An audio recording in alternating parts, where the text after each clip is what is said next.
우리가 신약 성경을 읽다 보면 예수님이 계시는 곳에는 늘 많은 사람들이 모여 있었습니다. 때로는 예수님께서 죽은 자를 살리시기도 하고, 오늘 본문 이전 말씀에 나와 있는 것과 같이 물고기 2마리와 보리떡 5개로 수많은 사람들의 배고픔을 해결해 주기도 했기 때문에 예수님 주위에는 항상 많은 사람들이 몰려져 있습니다. 그리고 그 사람들 중에는 예수님을 따르는 사람들도 많이 있었습니다. 성경은 예수님을 따르는 사람들을 항상 두 부류로 이야기합니다.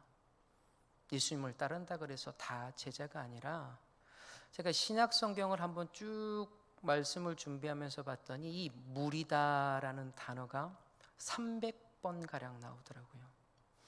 성경은 항상 예수님을 따라다니는 사람들을 두 부류로 나눠서 한 부류는 무리다라고 이야기합니다. 그리고 나머지 한 부류를 제자다라고 말씀합니다. 오늘 우리가 읽은 본문의 말씀 18절 말씀, 20절 말씀을 보면 예수님도 그렇습니다. 무리와 제자를 분리해서 얘기하고 있습니다. 무리가 나를 누구라 하느냐?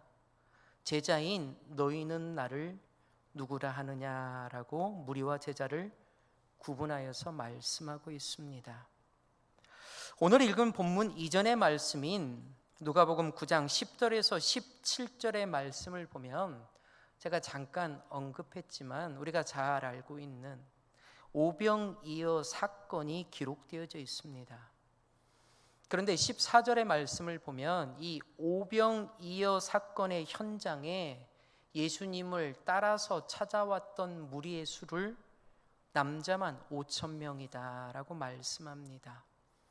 당시의 여자나 아이들의 숫자를 수로 세지 않았던 것을 감안한다면 이 오병이어 사건 현장에 있었던 사람들은 2만 명은 좋게 넘었을 것입니다.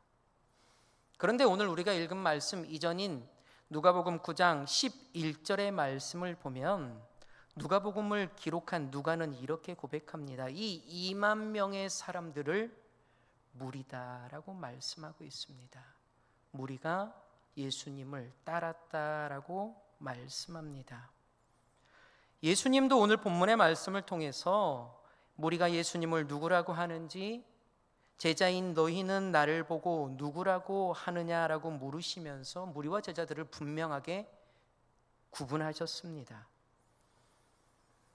왜 예수님께서는, 왜 오늘 말씀을 기록한 사도 누가는 왜 무리와 왜 제자들을 구분하였겠습니까?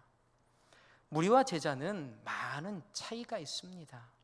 저는 오늘 말씀을 통해서 여러분들에게 먼저 무리와 제자가 어떤 차이가 있는지, 그리고 우리는 예수님을 따라야 되는 무리가 되어야 되는지 제자가 되어야 되는지 말씀을 전하려고 합니다. 어떤 사람을 무리라고 합니까? 성경 말씀을 보면 자신의 이익을 위해서 예수님을 따르는 사람들을 무리다라고 말씀합니다. 예수님 당시 많은 사람들이 예수님의 이적을 보고 예수님을 따랐습니다. 오늘 본문 이전의 말씀인 오병이어 사건, 때로는 예수님께서 병자를 치유하신 사건, 때로는 죽은 자를 살리신 사건들을 보고 많은 사람들이 예수님을 따랐습니다. 이들은 배고픔의 문제, 질병의 문제, 고통의 문제를 해결하기 위해서 예수님을 따랐습니다. 예수님은 이런 무리들을 향해서 요한복음 26장 말씀을 통해서 이렇게 말씀합니다. 너희가 나를 찾는 것은 표적을 본 까닭이 아니요 떡을 먹고 배부른 까닭이로다라고 말씀합니다. 자신의 이익을 위해서 예수님을 따르는 사람들은 어떻습니까? 내 생각에 예수님의 이런 말씀, 예수님의 이런 생각들이 나에게 손해가 될 것 같으면, 이익이 되지 않을 것 같으면 과감하게 예수님을 떠납니다. 내 생각과 예수님의 생각이 맞지 않으면 예수님을 떠납니다. 희생을 해야 하는 상황이 오게 되면 예수님을 떠납니다. 그래서 무리는 예수님을 따르는 사람들이기는 하지만 무리는 어떤 사람입니까? 자신에게 이익을 주는 사람을 따르는 사람들을 성경은 무리다라고 말씀합니다.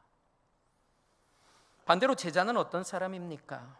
예수님은 오늘 우리가 읽은 본문의 말씀 22절에서 24절의 말씀을 통해서 제자가 어떤 사람인지, 제자가 되려면 어떠한 삶을 살아야 하는지에 대해서 오늘 우리에게 분명하게 말씀해 주고 있습니다.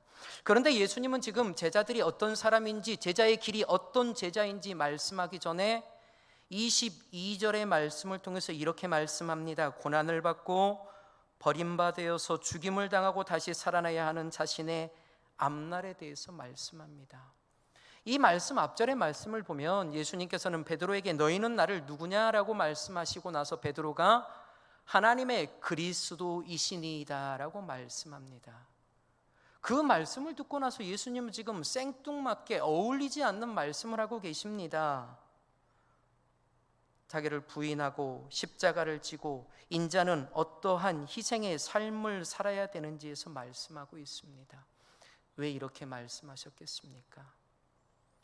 너희들이 하나님의 아들이다, 하나님의 그리스도신이다 라고 고백하고 부르는 나의 삶은 이런 삶이다 라고 지금 말씀하고 있는 것입니다. 그리고 나서 오늘 본문의 말씀 23절, 24절, 25절, 26절의 말씀을 통해서 그런 나를 따르는 너희들 제자들은 어떤 삶을 살아야 되는지에 대해서 구체적으로 말씀하고 계십니다. 예수님이 말씀하시는 제자는 무엇입니까? 23절의 말씀을 보면 자기를 부인하고 날마다 십자가를 지는 삶을 사람이 제자다라고 말씀합니다. 24절의 말씀을 통해서 자신의 생명을 희생하는 사람, 26절의 말씀을 통해서 나를 자랑하는 사람이 바로 제자다라고 말씀하고 있습니다. 오늘 예배의 자리로 나온 저와 여러분들은 무리입니까? 제자입니까? 우리는 이익을 얻기 위해서 예수님을 따르는 사람들이 아닙니다. 예수님께서는 우리 한 사람 한 사람을 선택하시고 불러주셨습니다. 그리고 우리에게 하나님의 그 귀한 사역들을 맡겨주셨습니다. 그래서 우리는 무리가 아니라 예수님을 따르는 제자들입니다. 예수님을 따르는 제자인 우리는 어떤 삶을 살아야 됩니까? 손해보고 희생할 수 있어야 합니다. 우리가 신앙생활하면서 때로는 주님께서 우리에게 베풀어 주시는 많은 축복들도 있지만 때로는 손해볼 때가 있습니다. 어려움 당할 때가 있습니다. 세상 사람들로부터 핍박받고 조롱당하고 희생을 감수해야 될 때가 분명히 있습니다. 중요한 것은 예수님을 위해서 손해보는 일을 이상하게 여길 필요가 우리는 없다는 것입니다. 왜 그렇습니까? 예수님은 우리를 제자로 불러주셨기 때문입니다. 내가 제자이기에 손해보고 희생하는 것을 당연한 것으로 여기면서 신앙생활을 할 수 있어야 합니다.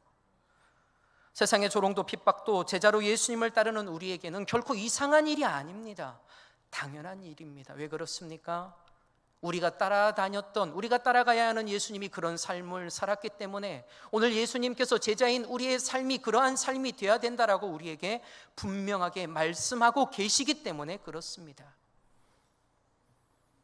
때로는 말씀이 내 생각과 맞지 않는다 할지라도 내 자신을 부인하며 내 생각은 옳은 생각이 아니라 주님의 생각이 더 옳은 생각, 주님의 말씀이 더 옳은 것으로 여기고 자기 자신을 부인할 수 있어야 합니다. 이 세상의 그 어떤 가치와 문화와 그 어떤 물질보다 하나님의 말씀을, 예수 그리스도를 우리의 삶의 기준으로 삼고 살아갈 수 있어야 합니다. 세상에서 예수 그리스도의 성도 제자로 살아가는 것을 창피한 일로 여기는 것이 아니라 자랑스러운 일로 여기며 살아갈 수 있어야 합니다. 그것이 오늘 예수님께서 우리에게 말씀해 주시는 무리가 아닌 제자의 삶입니다. 오늘 예배 자리에 나와서 함께 예배드리고 있는 초대교회 성도 여러분, 주님 앞에 헌신을 다짐한다고 헌신 예배를 드리고 있는 사랑하는 초대교회 청소년부 여러분,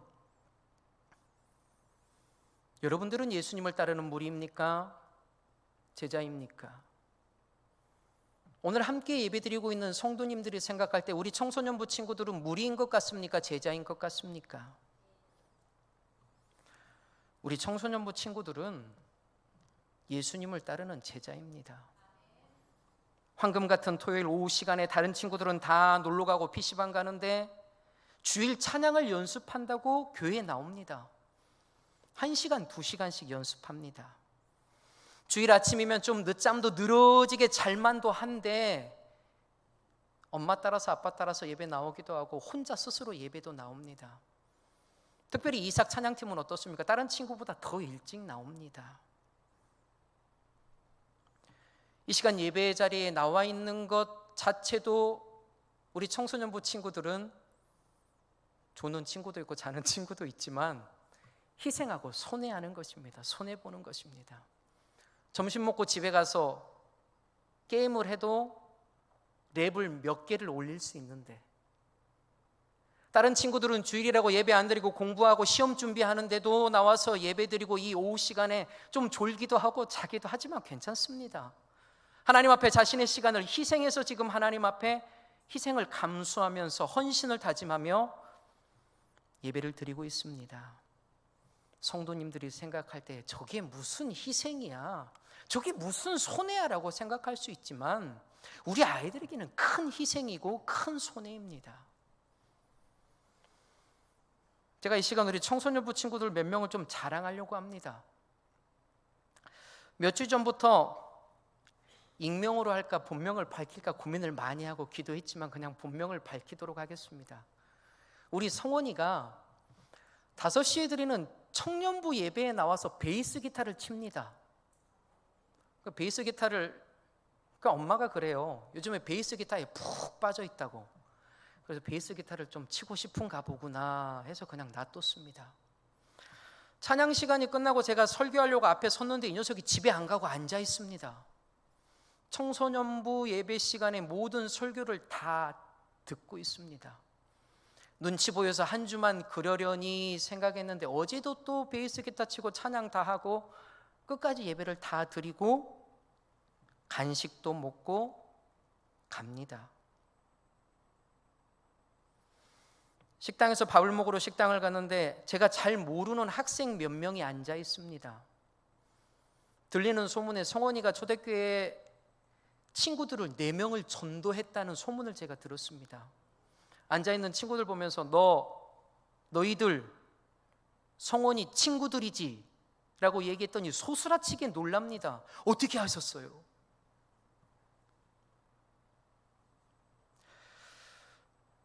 이런 성원이를 보면서 그런 생각이 듭니다.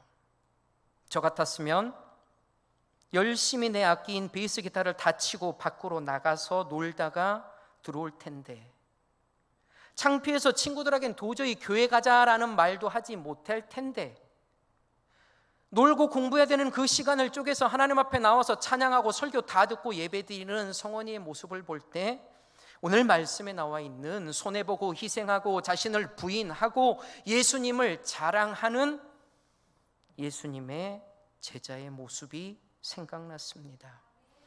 목사님이 휴가 가셨던 수요 예배 시간에 서연이가 예배에 나왔습니다. 제가 그날 설교를 하면서 집사님한테 물어봤습니다. 집사님, 서연이가 왜 예배에 나왔습니까? 라고 물어봤습니다. 기도하고 싶어서 자율학습을 빼먹고 기도하러 예배의 자리에 나왔다라고 얘기합니다. 청소년부 시절을 겪은 저로서는 이 친구들 다 제정신이 아닙니다. 왜 그렇습니까?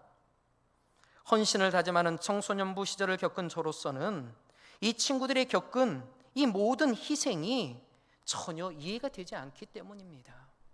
이 앞에서 설교를 하는 목사인 저보다 더 훌륭한 제자들입니다. 저는 어렸을 때 저러지 않았기 때문에 그렇습니다.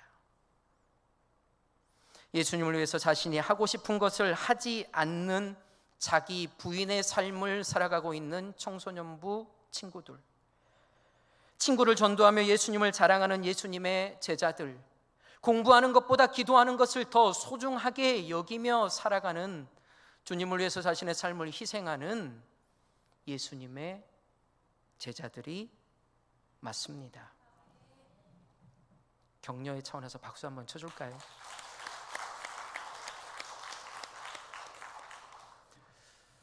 중요한 것은 제자의 삶 가운데 자기 부인과 자랑과 희생만큼이나 더 중요한 것이 하나 더 있습니다. 오늘 본문 18절의 말씀을 보면 주님은 먼저 물어봅니다. 제자들에게, 무리들이 나를 누구라고 하느냐. 그리고 다시 한번 20절의 말씀을 통해서 제자들에게 이렇게 물어봅니다. 너희는 나를 누구라고 하느냐.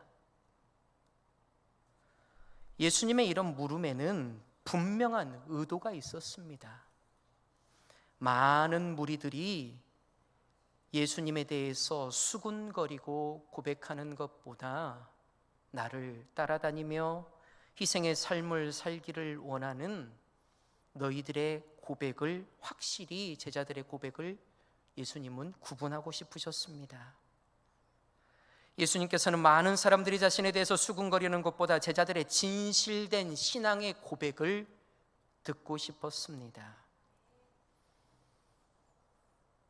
신앙생활을 하는 많은 성도들을 보면 간접적인 예수님과 하나님에 대한 지식만을 가지고 신앙생활을 하는 성도들이 너무나 많이 있습니다. 정작 자신만의 신앙 고백이 없는 성도들이 너무나 이 시대에 많이 있습니다. 내가 만난 하나님을 고백하지 못하고 다른 사람이 체험한 하나님에 대해서만 말합니다. 자신이 만나고 체험한 하나님에 대해서 고백할 수 있는 성도가 되어야 합니다. 예수님께서 자신을 향한 무리의 고백보다 내가 만나고 나를 따라다니고 나와 체험했던 제자들의 고백을 예수님은 더 듣고 싶으셨습니다. 오늘 말씀을 통해서 예수님은 하나님의 그리스도신이다라고 고백했던 베드로가 어떤 삶을 살았습니까? 그는 예수님의 제자로 늘 예수님과 함께하는 삶을 살았습니다. 그리고 그는 특별히 어떤 자였습니까? 예수님의 수제자로 늘 예수님과 가장 가까운 곳에서 예수님과 친밀하게 교제하였던 제자가 바로 사도 베드로입니다. 베드로는 그렇게 주님과 친밀한 교제와 경험을 바탕으로 오늘 20절의 말씀을 통해서 예수님은 바로 하나님의 그리스도이십니다. 다른 신약 성경을 보면 주는 그리스도이시요 살아계신 하나님의 아들입니다 라는 고백을 할 수 있었습니다. 누가 이런 고백을 할 수 있습니까? 예수님에 대한 이런 고백은 예수님을 경험하고 예수님과 친밀한 교제를 하고 그런 제자만, 그런 성도만, 그런 학생만 할 수가 있습니다.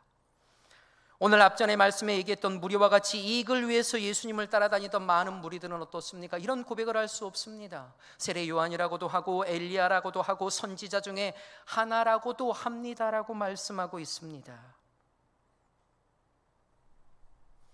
그들에게는 예수님과 직접적인 경험도 친밀함도 없었습니다. 그렇기 때문에 19절의 말씀과 같이 이렇게 고백한 것입니다.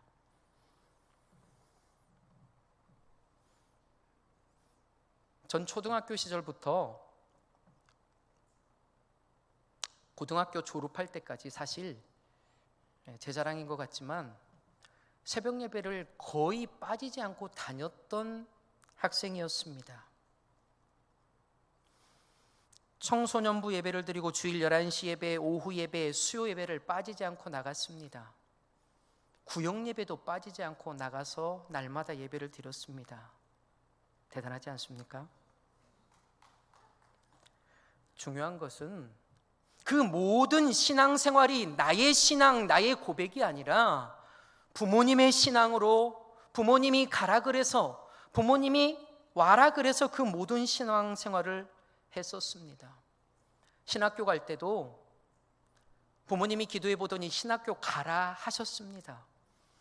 교회 담임 목사님도 너는 신학교 가야 된다라고 말씀하셨습니다. 그래서 신학교 입학했습니다. 내 체험이 아니라 인격적으로 만난 주님이 없이 신학교를 다니다 보니 어떻습니까? 예배도 찬양도 수업도 다 내게는 이익이 아니라 손해라고 여겨집니다. 그래서 신학교 3학년 때 학교를 휴학하고 세상에 나가서 직장을 열심히 다녔습니다. 가끔 우리 청년들이나 학생들을 보면 어떻습니까? 아동부 때, 중고등부 때, 청년부 때 너무나 열심히 봉사하고 너무나 열심히 신앙생활합니다.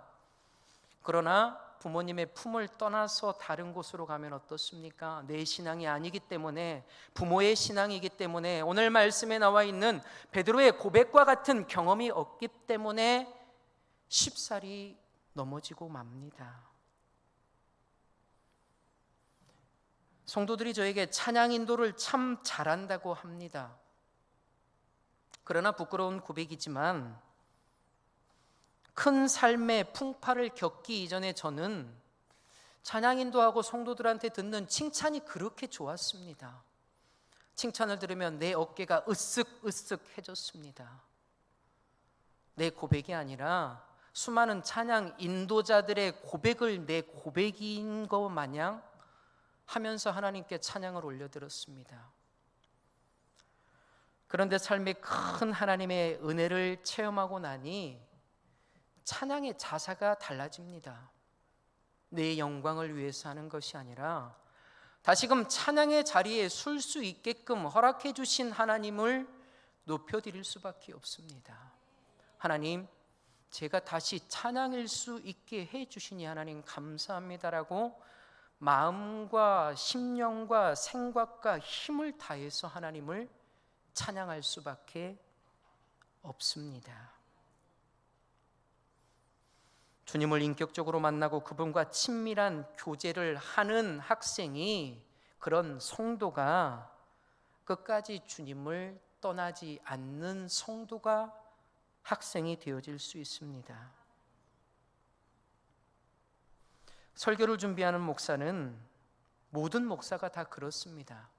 설교를 준비하면서 기도할 때 하나님, 오늘도 저의 입술을 통해서 나가는 이 하나님의 말씀이 초대교회 성도들, 초대교회 청소년부 학생들에게 은혜의 말씀이 되어달라고 기도하지 않습니다. 하나님, 우리 성도들 각자 상황에 맞는 하나님의 말씀을, 우리 청년들 각자의 삶 가운데 맞는 상황에 맞는 하나님께서 그 각자에게 하나님 말씀하여 주시옵소서라고 목사는 기도합니다.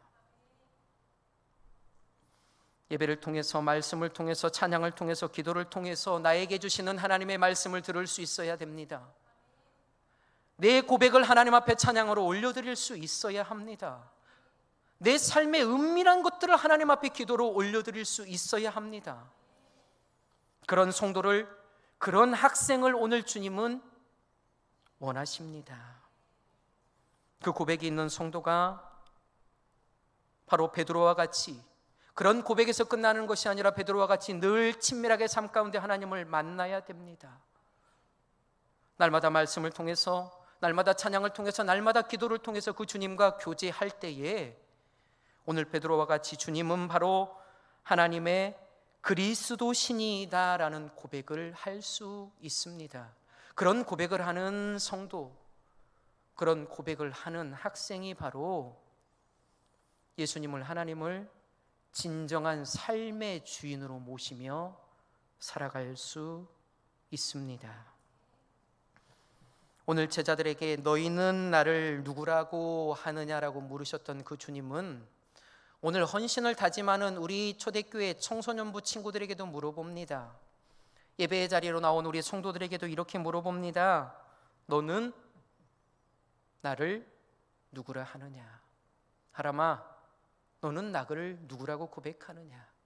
서연아, 너는 나를 누구라고 고백하느냐라고 물어봅니다. 오늘 헌신을 다짐하는 청소년부 친구들이 자신의 경험을 자신이 만난, 인격적으로 만난 그 예수님을 고백하며 살아갈 수 있기를 바랍니다.